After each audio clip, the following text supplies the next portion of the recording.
এবং অহংকার মানুষের মধ্যে কখন আসে? অহংকার আসতে হলেও তো কিছু কারণ লাগে কি না? ইমাম গাজ্জালি রহমতুল্লাহ আলাইহি তিনি 7টি কারণ উল্লেখ করেছেন। 1 নম্বরে, কোনো ব্যক্তির যখন বেশি এলেম থাকে, বেশি জ্ঞান থাকে, তখন সেই ব্যক্তি অহংকারী হওয়ার সম্ভাবনা থাকে। দেখবেন যারা বড় জ্ঞানী, কলেজ ইউনিভার্সিটিতে পড়ে, সবার কথা বলতেছি না আমি, কিছু কিছু আছে এরকম। আমি গত কয়েক মাস আগে এক জায়গায় গেছি, ওখানে এক ব্যক্তি বলল, আমাদের এলাকায় একটা ছেলে আছে, আমার সাথে সে আজীবন পড়ালেখা করছে, কিন্তু ভাগ্যক্রমে আমি পড়ালেখা পারিবারিক আর্থিক দুর্বলতার কারণে ছেড়ে দিতে হয়েছে। ওই ছেলে এখন ইউনিভার্সিটিতে পড়ে। এখন ওই ছেলে আমার সাথে দেখা হলে আর কথাও কি বলে না, অহংকারের কারণে। শুধু অহংকার দুনিয়াবি এলম না, অনেকের মধ্যে যদি দ্বীনি এলম আসে, কোরআন হাদিসের জ্ঞান আসে, তখন অহংকারে মানুষের সাথে কথা বলতে চায় না, মনে করে সব জাহেল, সব মূর্খ, আর উনি নিজে মহাজ্ঞানী, এরকম অনেকে মনে করে না?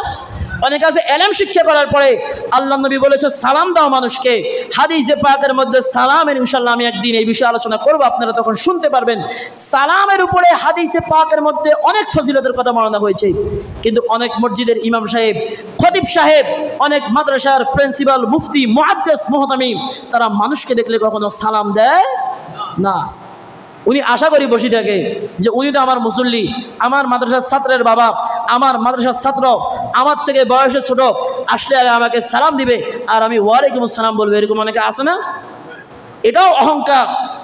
এ কারণে এলম যার মধ্যে থাকবে বেশি, তার মধ্যে অহংকার আসার সম্ভাবনা রয়েছে।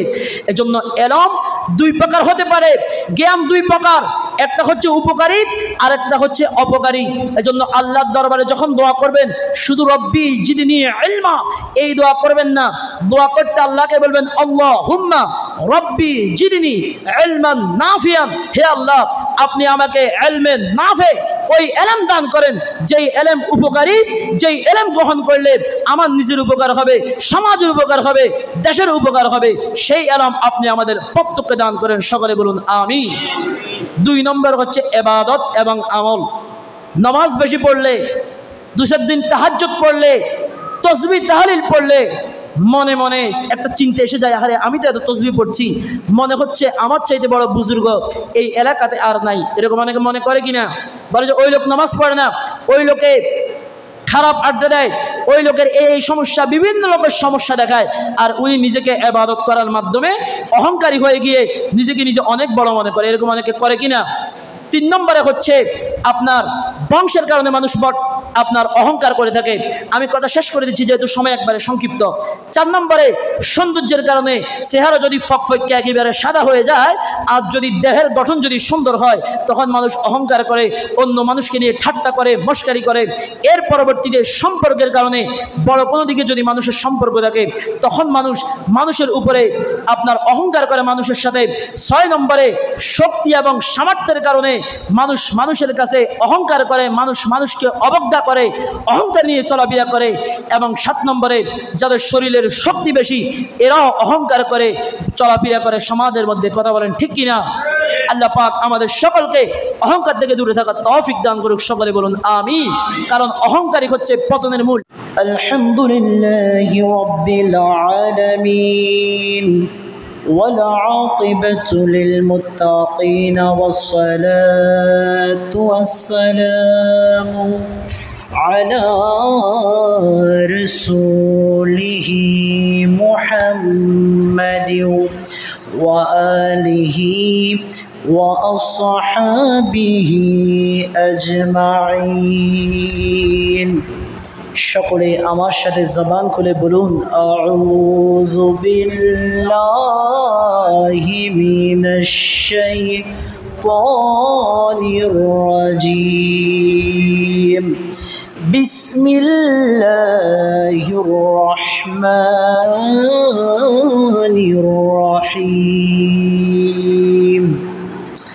আবা واستكبر وكان من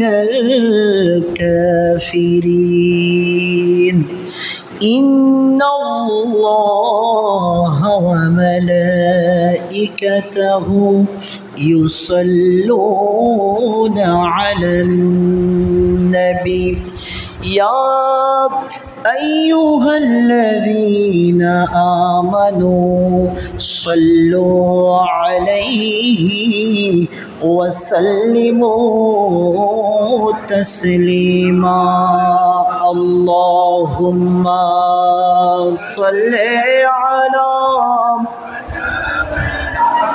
مولانا محمد وعلى آل سيدنا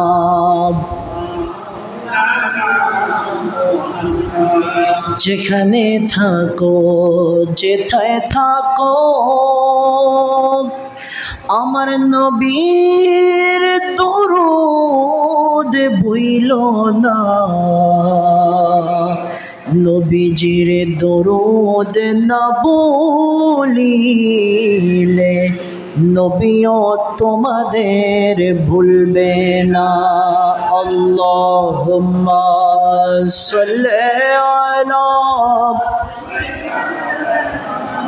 مولانا محمد وعلى آل سيدنا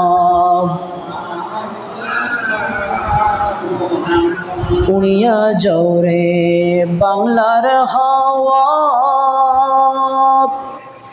যাও উড়িয়া মদিনা এই গরিবদের সালাম দিও নবীজির পাক রওয়াজায় আল্লাহুম্মা সাল্লি আলা مولانا محمد وعلى آل سيدنا সিজদায় পড়ে কান্দেন নবী উম্মত বলে জারে জার মাফ করিয়া দেন গো আল্লাহ উম্মত আমার গুনাহগার আল্লাহুম্মা সাল্লি আলা মাশাআল্লাহ مولانا محمد وعلى آل سيدنا سبحان الله والحمد لله لا إله إلا الله سبحان الله والحمد لله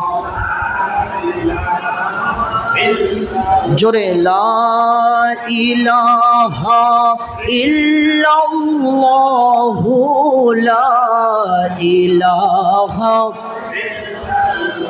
লা মাকসুদা ইল্লাল্লাহ লা মাওজুদা ইল্লাল্লাহ লা মা'বুদা لا إله حسبي ربي جل الله ما في قلبي غير الله نور محمد صلى الله لا إله سبحان الله والحمد لله لا إله إلا الله محمد رسول الله صلى الله عليه وسلم উপস্থিত দক্ষিণ বাটরা গাউসুল আজম হজরত আব্দুল কাদের জিলানী রাদিয়াল্লাহু তাআলা আনহু জামে মসজিদের সম্মানিত মুসল্লিয়ানে একরম, মুরব্বিয়ানে ইজাম, যুবক ভাইরা, বেরাদারানে ইসলাম, বিশেষ করে পর্দানশীন আবেদা জাহেরা তৈয়বা তাহেরা মা এবং বোনেরা, প্রত্যেকের প্রতি আমার আবারও সালাম, রহিমানি ওয়া রহিমাকুমুল্লাহ। আসসালামু আলাইকুম ওয়া রাহমাতুল্লাহি ওয়া বারাকাতুহু। আল্লাহ রাব্বুল আলামিনের আলিশান দরবারে শুকরিয়া আদায় করি, যেই মহান রব্বুল ইজ্জত রব্বুল আলামিন আমাকে এবং আপনাদেরকে দীর্ঘ প্রায় একটি মাস দেশের বিভিন্ন ক্লান্তিলগ্ন নাজুক পরিস্থিতি মোকাবেলার পর আজকে পবিত্র সফর মাসের প্রথম জুমায় দীর্ঘ এক সপ্তাহ যাবৎ অতি বৃষ্টির মধ্য দিয়েও আল্লাহ পাক আমাকে এবং আপনাদেরকে সুস্থ সবল রেখে আল্লাহর ঘরে আসার এবং বসার তৌফিক দিয়েছে। এজন্য শুকরিয়া আদায় করি। সকলে উচ্চকণ্ঠে বলুন আলহামদুলিল্লাহ। লক্ষ কোটি দুরুদ এবং সালামের নজরানা পেশ করছি সৈয়দুল মুরসালিন, শফিউল মুজনিমিন, আনিসুল গারিবিন, রাহমাতাল লিল আলামিন, রাহাতাল আশিকিন, শামসুদ দুহা, বদরুদ দুজা, নূরুল হুদা, সরওয়ারে কায়নাত, হুজুরে আকরম, নূরে মুজস্সম মুহাম্মদুর রাসূলুল্লাহ সাল্লাল্লাহু আলাইহি ওয়াসাল্লামের কদম মোবারকে আল্লাহ পাক আমাদের দুরুদ ও সালামের হাদিয়াগুলো কবুল করুক। সকলে বলুন আমিন। আমি আজকে আপনাদের সম্মুখে যে আয়াতে কারিমা তেলাওয়াত করেছি, রব্বুল আলামিন কালামে পাকের প্রথম নম্বর পারার সূরাতুল বাকারার 34 নম্বর আয়াতের মধ্যে বলেন, বিসমিল্লাহির রহমানির রহিম, আবা ওয়াস্তাকবারা ওয়া কানা মিনাল কাফিরিন। আল্লাহ রাব্বুল আলামিন বলেন, সেই শয়তান সেই সময় অহমিকা দেখালো, অহংকার করলো, পরে সেই ব্যক্তি কাফেরদের অন্তর্ভুক্ত হলো। আজকে যেই বিষয়টা নিয়ে আপনাদের সামনে আমি আলোচনা করব, সেই বিষয়টা হচ্ছে অহংকার। অহংকারের পরিণতি কি হয়? কারণ আমাদের সমাজের মধ্যে, মানুষের মধ্যে যথেষ্ট পরিমাণ অহংকার রয়েছে। কথা বলেন ঠিক কিনা? আল্লাহর প্রিয় নবী হাদিসে পাকের মধ্যে অহংকার থেকে দূরে থাকার প্রতি তাগিদ দিয়েছেন, অহংকারের কুফল বর্ণনা করেছেন। অহংকার এটি একটি মারাত্মক অপরাধ। এই অপরাধটা দেখা যায় না। এই অপরাধী ব্যক্তি নিজেকে অপরাধী মনে করে না। যেই ব্যক্তি অহংকার করে সেই ব্যক্তি নিজেকে কখনো অহংকারী মনে করতে পারে না। এজন্য হুজ্জাতুল ইসলাম, যিনাকে বলা হয় ইসলামের পুনর্জীবন দানকারী, একেবারে কিতাবাদি তরিকত তাসাউফ, আল্লাহর কালাম রসুলের হাদিসের প্রতি যিনি একজন অনন্য গবেষক, অনন্য একজন স্কলার, সারা বিশ্বের মুসলমান যেনাকে গ্রহণ করে নিয়েছে, হজরতে ইমামে গজ্জালি রহমাতুল্লাহি আলাইহি, তিনি বলেন, নফসের মধ্যে মানুষের অহংকার তখন আসে যখন সে আল্লাহ পাকের পক্ষ থেকে নেয়ামত পেয়ে যায়। আপনার অহংকার আসতে হলে সেই ব্যক্তিকে অনেকগুলি কারণ থাকতে হয়। অহংকার কিন্তু মানুষের মাঝে এমনি এমনি আসে না। এই অহংকার যার মধ্যে আসবে, যখন বান্দা আল্লাহ পাকের নেয়ামত পাওয়ার পরে সেই নেয়ামতের শুকরিয়া আদায় না করে অহংকার করবে, অপব্যবহার করবে, তখন আল্লাহ রাব্বুল আলামিন তাদের পতন ঘটাবে। যেরকম আল্লাহর একজন প্রিয় ফেরেশতা ছিল, বর্তমানে যে ইবলিস, সে এক সময় সমস্ত ফেরেশতাদের ওস্তাদ ছিল। আল্লাহ পাককে এত পরিমাণ ইবাদত করেছে, আল্লাহ পাকের এত পরিমাণ বন্দেগী করেছে, আল্লাহ পাক তাকে খুশি হয়ে সব ফেরেশতাদের সরদার বানিয়ে দিয়েছে। শুধুমাত্র হযরতে আদম আলাইহিস সালামকে যখন আল্লাহ বললেন উসজুদু লি আদম, আদমকে তুমি সিজদা করো, সঙ্গে সঙ্গে ইবলিস বলল আল্লাহ আমি আদমকে আপনার সব হুকুম আমি মান্য করি, কিন্তু আদমকে আমি কিভাবে সিজদা করব? সে তো আমার থেকে অদম, সে তো মাটির থেকে সৃষ্টি, মাটির স্বভাব হচ্ছে নিচে যাওয়া, আমি হচ্ছি আগুনের সৃষ্টি, আগুনের স্বভাব হচ্ছে উপরে যাওয়া, আগুন সব কিছুকে ধ্বংস করে দেয়, আমি তো আগুনের তৈরি, আমি এই মাটির তৈরি আদমকে সিজদা করতে পারবো না। সঙ্গে সঙ্গে আল্লাহ তাআলা ঘোষণা দিলেন আবা ওয়াস্তাকবারা ওয়া কানা মিনাল কাফিরিন, হে শয়তান অস্বীকারী, শুনে রাখো তুমি যে অহংকার দেখিয়েছ এজন্য আমি আল্লাহ তোমাকে কাফেরদের দলভুক্ত করে দিলাম, লানতের চাবি তোমাকে আমি দিয়ে দিলাম, তুমি লানত প্রাপ্ত হয়ে গেলে, জাহান্নামী হয়ে গেলে। জোরে বলুন নাউজুবিল্লাহ। এজন্য কোনো অবস্থাতেই কোনো ব্যক্তির জন্য অহংকার করা উচিত নয়। হযরতে ইমাম গাজ্জালী রাদিয়াল্লাহু তাআলা আনহু তিনি বলেন অহংকার করার দ্বারা মানুষের অনেক প্রকার ক্ষতি হয়ে থাকে, তার মধ্যে প্রসিদ্ধ ক্ষতি হচ্ছে অহংকারী ব্যক্তি সে সত্য লাভ থেকে বঞ্চিত হয়। আল্লাহ রাব্বুল আলামিন কালামে পাকের সূরা আরাফের মধ্যে তাও জানিয়ে দিয়েছেন যারা অহংকারী তিনি বলেন আমি আল্লাহ দুনিয়ার না হক অহংকারীদেরকে আমার নিদর্শন থেকে বিরত রাখবো, আমার নেয়ামত থেকে রহমত থেকে আমি অহংকারীদেরকে বিরত রাখবো এবং তাদের অন্তরের মধ্যে আমি আল্লাহ মোহর মেরে দিব, তারা লানতের দরজা প্রাপ্ত হবে। জোরে বলুন নাউজুবিল্লাহ। এরপরে যারা অহংকারী তারা আল্লাহ রাব্বুল আলামিনের আযাবের শিকার হবে, কঠিন আযাবে আল্লাহ রাব্বুল আলামিন তাদেরকে গ্রেফতার করবে। আল্লাহ পাক নিজেই সূরা কাফিরের 35 নম্বর আয়াতের মধ্যে আল্লাহ বলেন ইন্নাহু লা ইউহিব্বুল মুস্তাকবিরিন।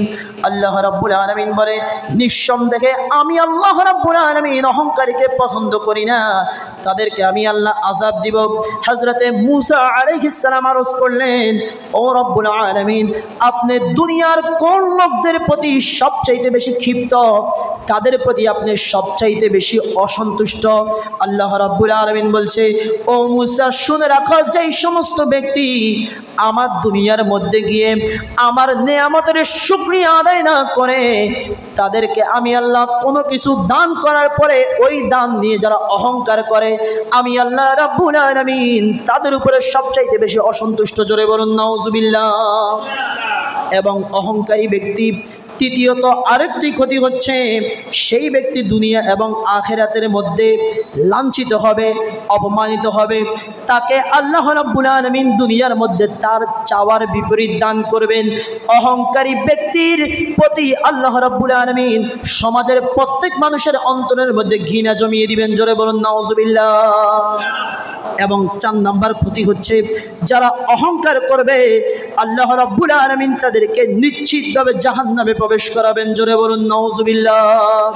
আল্লাহ রাব্বুল আলামিন কালামে পাকের মধ্যে সূরা মুমিনের 60 নম্বর আয়াতের মধ্যে আল্লাহ রাব্বুল আলামিন বলেন ইন্নাল্লাযীনা ইস্তাকবিরুনা আন ইবাদাতি সায়াদখুলুনা জাহান্নামা দাখিরিন।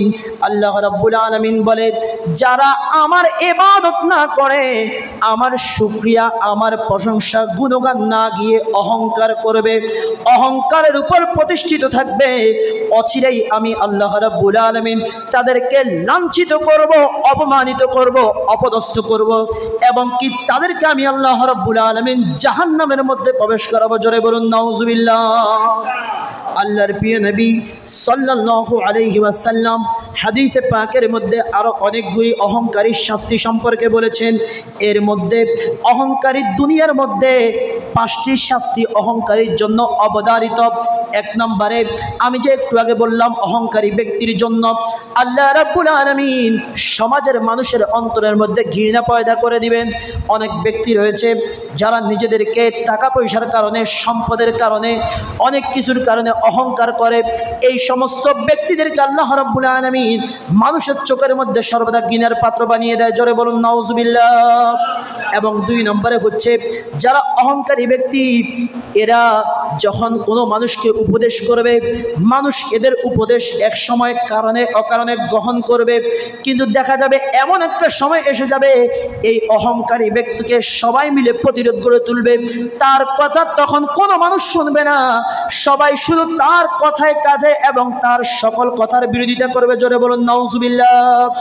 এবং 3 নম্বরে হচ্ছে দুনিয়ার মধ্যে অহংকারী ব্যক্তি শুধু বিপদের মধ্যে পতিত হতেই থাকবে, পতিত হতেই থাকবে, পতিত হতেই থাকবে। এবং সে যখন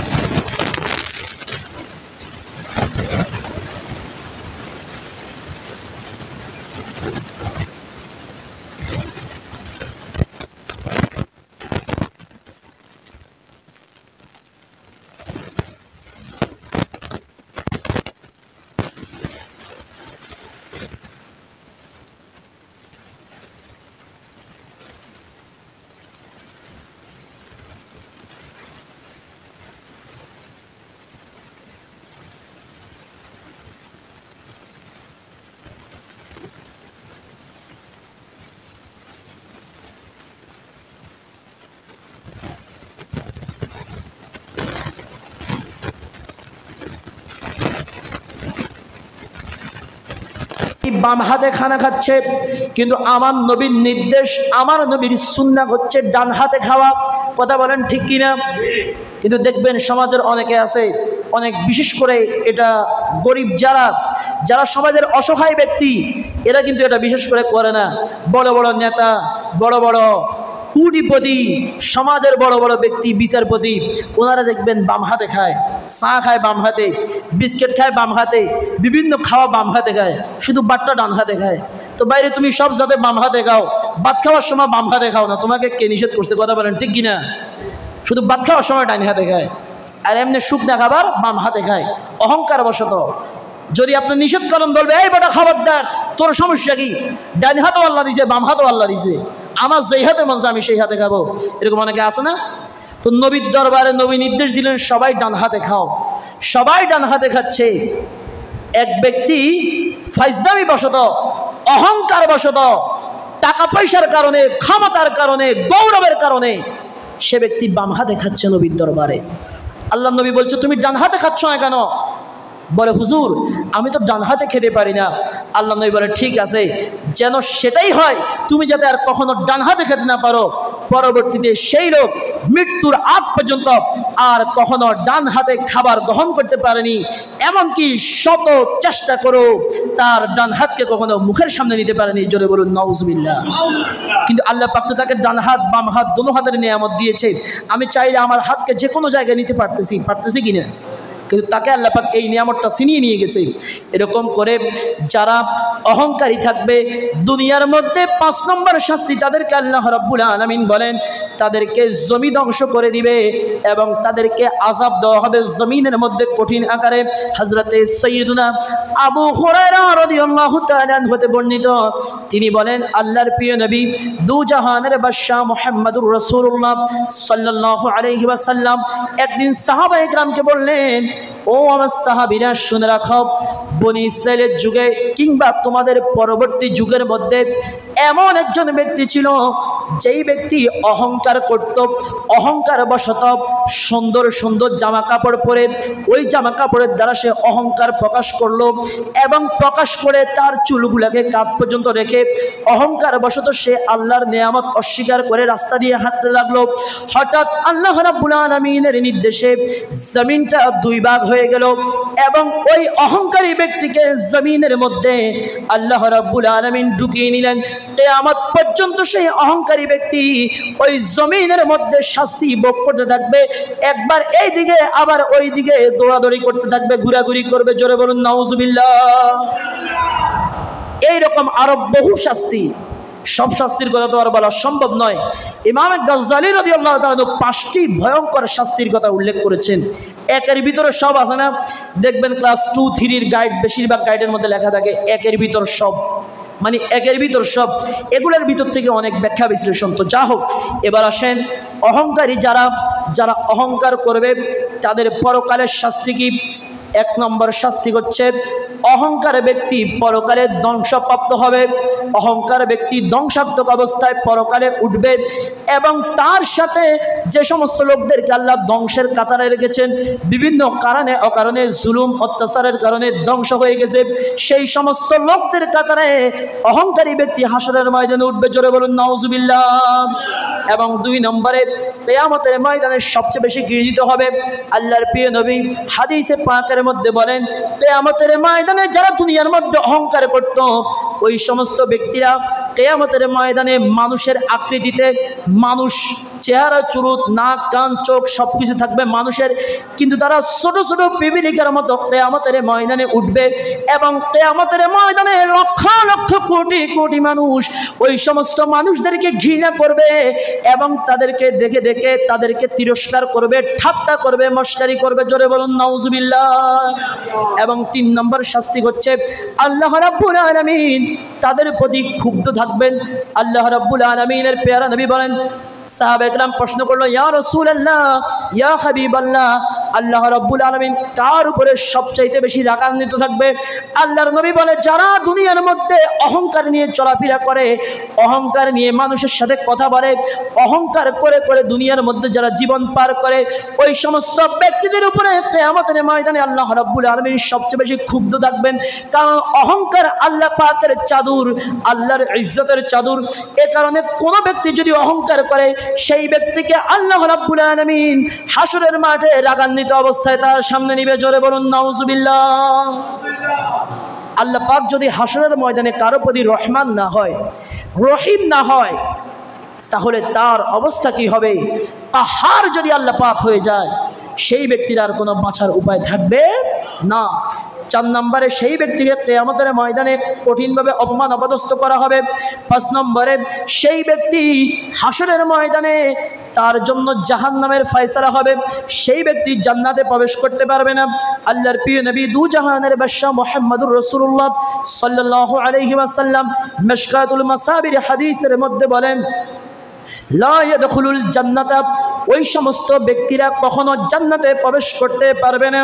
আহাদু মিন কলবিহি মিসকালাহু হাব্বাতি খারদালি মিন কিবরি, যেই ব্যক্তির অন্তরের মধ্যে সামান্য জাররা পরিমাণ, একেবারে একটি সরষার দানাকে, বিজ্ঞানীরা গবেষণা করে বলেছেন, একটি সরষার দানাকে যদি 70টি টুকরা করা হয়, 70 টুকরা করার পরে ওই টুকরাগুলো আর খালি চোখে দেখা যাবে না, অনুবীক্ষণ যন্ত্র লাগবে। এই রকম জাররা, এটাকে জাররা বলা হয়। এরকম জাররা পরিমাণ, সামান্য পরিমাণ অহংকার যাদের অন্তরের মধ্যে থাকবে, ওই সমস্ত ব্যক্তিকে আল্লাহ রাব্বুল আলামিন হাসরের ময়দানে জান্নাতে প্রবেশ করাবে না, তারা কখনো জান্নাতের সুঘ্রাণ পাবে না। জোরে বলুন নাউজুবিল্লাহ। একজন সাহাবী দাঁড়িয়ে গেল, ইয়া রাসূলুল্লাহ, ইয়া হাবিবাল্লাহ, আমি তো সুন্দর জামা পরিধান করতে, সুন্দর জুতা পরিধান করতে পছন্দ করি, এটা কি অহংকার হবে কিনা? আল্লাহর নবী বলেন, না, এটা অহংকার হবে না। তুমি তোমার সাধ্য অনুযায়ী সুন্দর জামা পরবে, সুন্দর পোশাক পরিধান করবে এবং আল্লাহ পাক তোমার এই সৌন্দর্যকে পছন্দ করেন, কারণ আল্লাহ পাক নিজেই সুন্দর। জোরে বলুন সুবহানাল্লাহ। 6 নম্বরে যারা অহংকার করবে, ওই সমস্ত ব্যক্তিকে সর্বশেষ জাহান্নামের মধ্যে নিক্ষেপ করা হবে। জোরে বলুন নাউজুবিল্লাহ। এই হচ্ছে অহংকারের শাস্তি। এবং অহংকার মানুষের মধ্যে কখন আসে? অহংকার আসতে হলেও তো কিছু কারণ লাগে, লাগে কি না? 1 নম্বরে ইমাম গাজ্জালি রহমতুল্লাহ আলাইহি তিনি 7টি কারণ উল্লেখ করেছেন। 1 নম্বরে কোনো ব্যক্তির যখন বেশি এলেম থাকে, বেশি জ্ঞান থাকে, তখন সেই ব্যক্তি অহংকারী হওয়ার সম্ভাবনা থাকে। দেখবেন যারা বড় জ্ঞানী, কলেজ ইউনিভার্সিটিতে পড়ে, সবার কথা বলতেছি না আমি, কিছু কিছু আছে এরকম।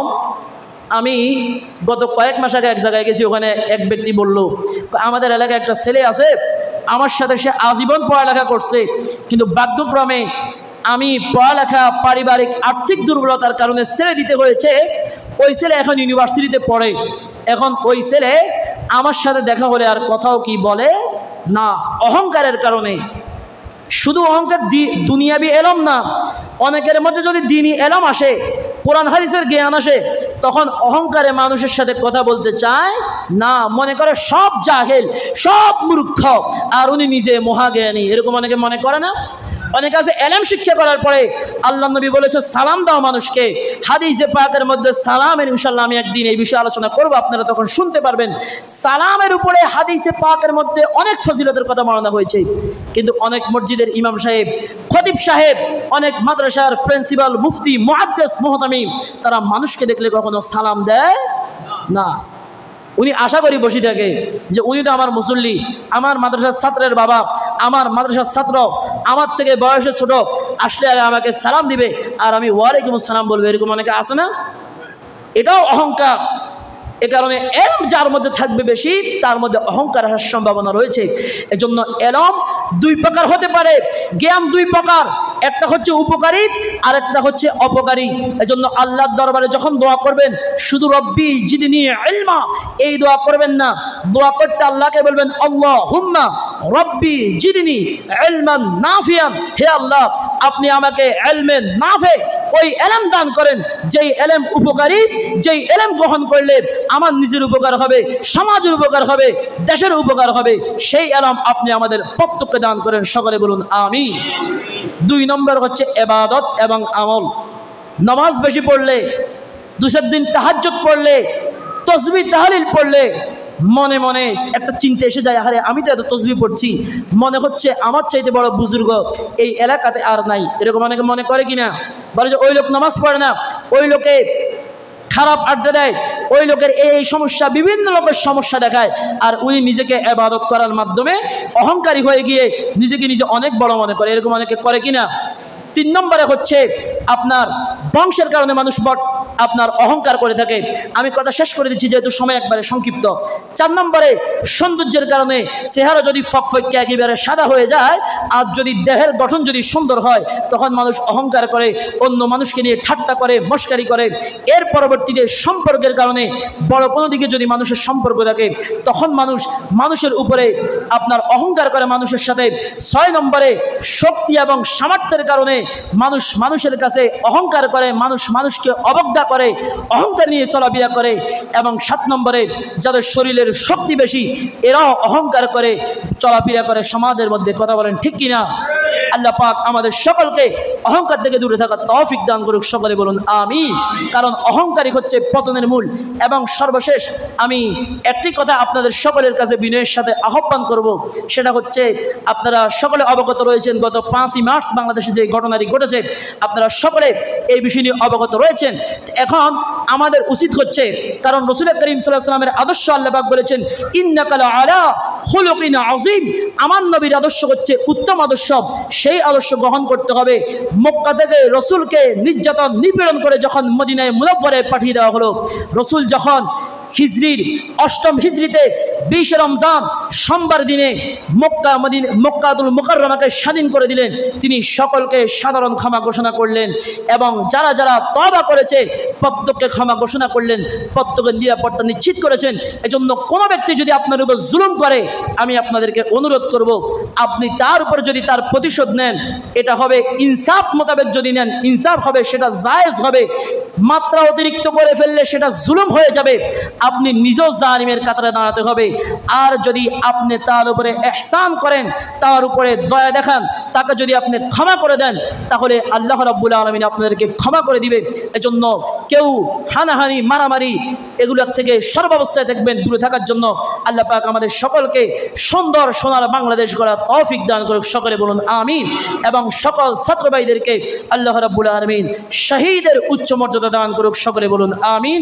সকলে ছাত্র শহীদ ভাইদের জন্য দোয়া করবেন এবং আরও যারা যারা ছাত্রীরা যারাই এই আন্দোলন করতে গিয়ে, নীতিবাচক আন্দোলন করতে গিয়ে যারা শহীদ হয়েছে, প্রত্যেকের জন্য দোয়া করবেন, কারণ এটা তাদের অধিকারের আন্দোলন, কেউ যদি কোনো অধিকার আন্দোলনের জন্য কোনো অধিকার হরণ হয়েছে সেই অধিকার রক্ষা করার জন্য আন্দোলন করে, হাদিসে পাকের মধ্যে রয়েছে তারাও শহীদ এবং তারাও ওয়ালা তাকুলু লিমান ইউকতালু ফি সাবিলিল্লাহি আমওয়াত, এই আয়াতে কারিমার অন্তর্ভুক্ত, এবং তাদের স্মরণও জারি থাকবে।